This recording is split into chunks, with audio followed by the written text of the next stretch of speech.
Already ఈ విషయం గురించి నేను ఒకసారి వీడియో కూడా పెట్టాను. ఇక్కడ కనిపిస్తుంది ఏంటి అనే కదా మీ అందరికీ క్వశ్చన్ వచ్చేసరికి, మా అమ్మాయికి పాలు పడదామని చెప్పి పాలు కాగబెట్టి పక్కన పెట్టేశానండి. తర్వాత వచ్చి చూస్తే పాల పరిస్థితి ఇదనమాట. మేము ఇంక నెయ్యి కొనుక్కునే పనే లేదనమాట. ఇంక పైన తేలుతుంది. మాకు ఎటువంటి కష్టం కూడా లేకుండా చేసింది ఈ నందిని పాలు. డైరెక్ట్ పాల మీద ఇలా నెయ్యి తేలుతుందనమాట. అసలు ఇది నిజంగా నెయ్యేనా లేకపోతే ఇంకేదన్నానా అని ఒక డౌట్ మళ్ళీ. మరీ ఒక గ్లాసులో ఇంత నెయ్యా? పిల్లర్లు వస్తూనే ఉంది. మీరు నమ్ముతారో నమ్మరో అని చెప్పే నేను స్కోప్లో అయితే తీసి పక్కన పెట్టాను. చూడండి, నేను ఇప్పుడు తీసింది మినిమం ఒక 10 ml దాకా అయితే ఉంటుందన్నమాట.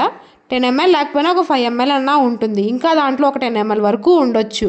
నిజంగానే ఇలా నెయ్యి వస్తుందా లేదా అనేది నాకు మీలో ఎవరికైనా తెలిస్తే కామెంట్ చేసి చెప్పండి. నేను ఇంతలాగా ఎందుకు చెప్తున్నాను అంటే, మరీ చిన్నపిల్లలు తాగే పాలనమాట ఇవి కూడా కల్తీ ఏమో అని భయం వేస్తుంది. నేనెప్పుడూ ఎక్కడా చూడలేదు ఇలా రావడం. సహజంగా ఆవు నెయ్యి అంటే ఆవు పాలతో వచ్చేదే ఆవు నెయ్యి అనుకోవచ్చు. ఇది ఆవు పాల ప్యాకెటే. సో అందువల్లే వస్తుందా లేకపోతే ఇంకేమన్నా వేరే రీజన్స్ ఉన్నాయా అనేది నాకు ఒక క్వశ్చన్. ఈ వీడియో ఎవరిని కించపరచాలని కాదు, ఎవరిని కష్టపెట్టాలని కాదు.